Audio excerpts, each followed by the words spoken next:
I'm building a belt grinder. Let's go.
So in the plans, they actually say you only need to weld the very edges, just tack weld, but I decided to fully weld these stiffeners out and grind it smooth, juicy. So I'm gonna finish out this side and then do the other leg, yeah.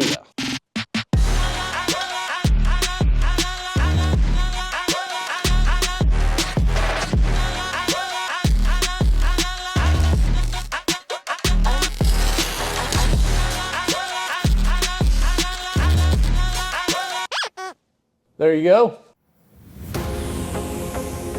I no longer can use this bad boy to grind. The motor started smoking and completely blew up on me, which is why we're doing the Jeremy Schmidt belt grinder. So this is the Jeremy Schmidt 2x72 belt grinder. I bought the plans. I'm going forward with it. I'm going to make this exactly to the plan. So it is not going to deviate one hair of a bit. Now I'm going to go through and show you all the components that I selected and give you a cost breakdown. So check out this motor. This is a 3-phase induction motor, 2 horsepower, and I bought this bad boy off Amazon. It was about $236 at the time. And I'll pull up the actual provider of this right here so you can see which one I purchased. It does have the 56 base where I believe it has multiple options. The Jeremy Schmidt plans have it mounted to the base.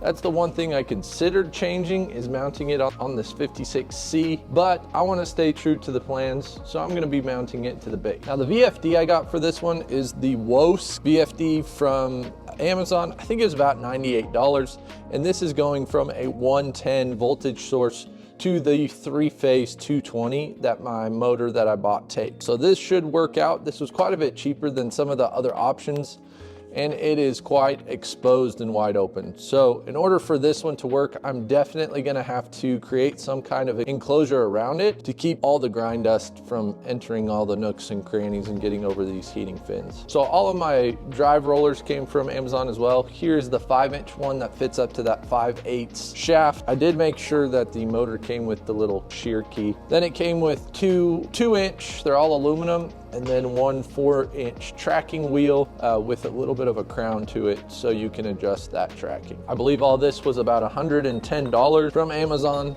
Now, as far as all the other hardware, I ended up going to Tractor Supply and getting all the necessary hardware. Now, I'm not gonna go through all that, but I did get all thread, coupling nut, the locking handles that Jeremy Schmidt uses, I actually got from McMaster-Carr because plans that Jeremy Schmidt provided did have part number, so it made it super easy. And then the last kind of harder pieces to source was the DOM tube. So I ended up just spending a pretty penny on McMaster-Carr and buying the needed length. You can see it's right here. It's nice, it'll work.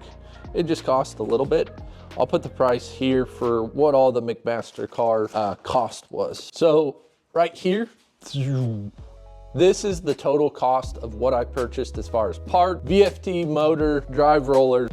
As far as the metal goes, I did have some scrap metal that I used on this project, mainly the 3/8 plate that I cut most of the components out of. I'm gonna go to a supplier tomorrow. It's gonna cost me about $100 and I'm not gonna use all of it, so that's good. Now, the most expensive piece that I probably didn't really do correctly was I purchased this solid 1.5 inch cold rolled steel bar from Metals Depot in Houston.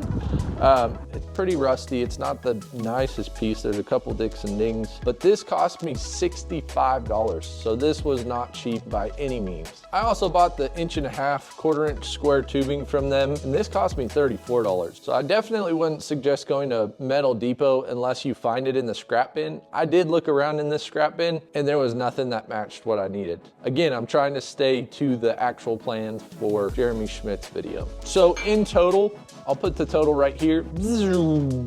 This is what I fully spent on this DIY 2x72 belt grinder, and this was almost as cheap as I could get it. I could have went with some different options on the metal itself. However, I did use scrap metal and I used the cheapest motor and VFD that I thought would work or was suggested. I actually grabbed those from Housemade's suggested motor and VFD off his site, and it was pretty helpful. So I'll put in the link down below so you can reference that. I'm so ready to have a belt grinder. My benchtop belt grinder that's out of commission, I used all the time. So I know I'm gonna use this 2x72 quite a bit.